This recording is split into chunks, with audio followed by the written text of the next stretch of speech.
ময়মনসিংহে জেলা প্রশাসকের কার্যালয়ের সামনে টুটুল ও হাশেম হত্যার বিচারের দাবিতে মানববন্ধন অনুষ্ঠিত হয়েছে। ময়মনসিংহ থেকে এস এম কে মিজানের তথ্যচিত্রে থাকছে বিস্তারিত। অভিযান নিউজ টিভির সাথে আছি আমি তৌফিক হাসান।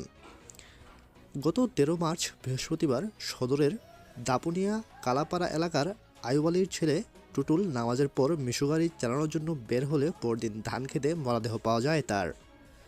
একইভাবে একই এলাকার হাসিমকেও গত বছর হত্যা করা হয়েছে।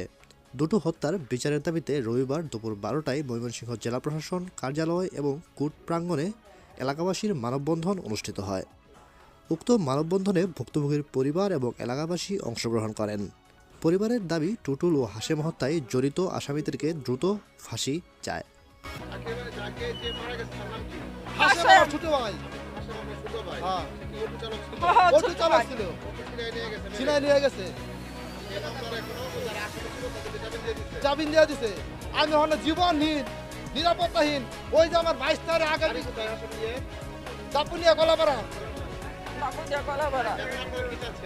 আমরা চাচ্ছি অবিলম্বে ওই আসামিদেরকে গ্রেপ্তার করে নাকি জেলে ঢুকাতে হোক।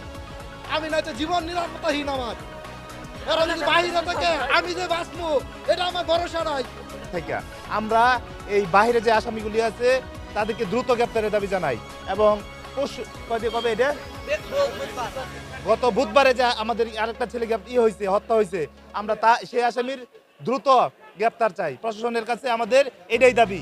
এখন আমরা এলাকাবাসী আসছি, আপনারা সাংবাদিকদের সহযোগিতায় আমরা দিদি স্যারের কাছে স্মারকলিপি পৌঁছাই দিচ্ছি এবং এই স্মারকলিপির মাধ্যমে আমরা জানাতে চাই যে আমাদের এই দুইটা ছেলের হত্যার বিচার যেন দ্রুত কার্যকর করা হয়।